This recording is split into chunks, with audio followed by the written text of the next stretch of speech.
March 8-നകം bank അക്കൗണ്ടുകളിൽ credit ആവണം. കേന്ദ്രത്തിന് മുൻപിലുള്ളത് കനത്ത വെല്ലുവിളിയാണ്. ഡൽഹിയിൽ വരും ദിവസങ്ങളിൽ എന്തും സംഭവിക്കും.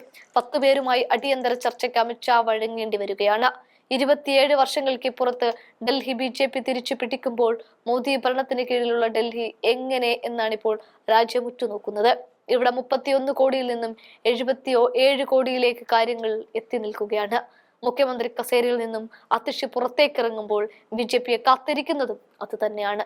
പക്ഷേ വനിതാ മുഖ്യമന്ത്രിയാണോ അതാ മറ്റാരെങ്കിലുമാണോ എന്ന കാര്യത്തിൽ ഡൽഹിയിൽ ഇതുവരെ ഒന്നും തീരുമാനമായിട്ടില്ല. ഇത്തരമൊരു സാഹചര്യത്തിൽ കോൺഗ്രസും AAPയും ശക്തനായ രീതിയിൽ BJPയെ പരിഹസിച്ച് രംഗത്ത് വരികയും ചെയ്യുന്നുണ്ട്. എന്നാൽ കോൺഗ്രസ് BJPയെ മാത്രമല്ല പരിഹസിക്കുന്നത്. 22 MLA-മാരുള്ള AAP എന്തുകൊണ്ടാണ് പ്രതിപക്ഷ നേതാവിനെ പ്രഖ്യാപിക്കാത്തത് എന്ന ചോദ്യവും ഉയർത്തുന്നുണ്ട്. അതേസമയം ഭരണത്തിൽ കയറിയാൽ മൊത്തം ഗ്യാരണ്ടികൾ നടത്തിക്കാണിക്കാൻ അധികം സമയമൊന്നുമില്ല എന്നാണ് അതിഷി പറയുന്നത്.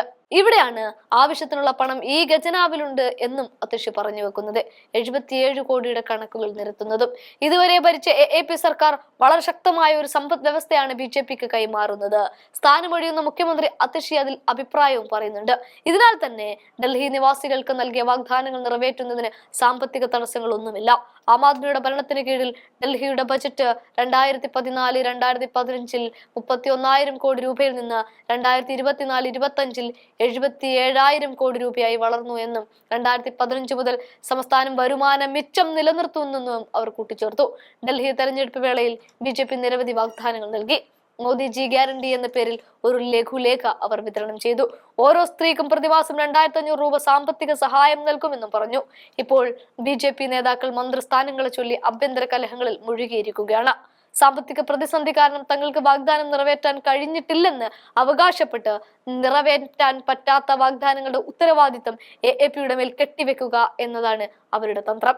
സ്വന്തം കൊള്ള മറച്ചുവെക്കാനും വാഗ്ദാനങ്ങൾ ലംഘിക്കുന്നതിനെതിരെ ന്യായീകരിക്കാനും അവർ ഈ ഒഴിവുകഴിവ് ഉപയോഗിച്ചു എന്നൊക്കെയാണ് അതിഷിയുടെ ആരോപണം. പ്രത്യേകിച്ചും ഡൽഹിയിൽ ഓരോ സ്ത്രീക്കും പ്രതിമാസം 2,500 രൂപ നൽകുമെന്ന വാഗ്ദാനം അവർ നിറവേറ്റണമെന്ന് പറയുന്നുണ്ട്.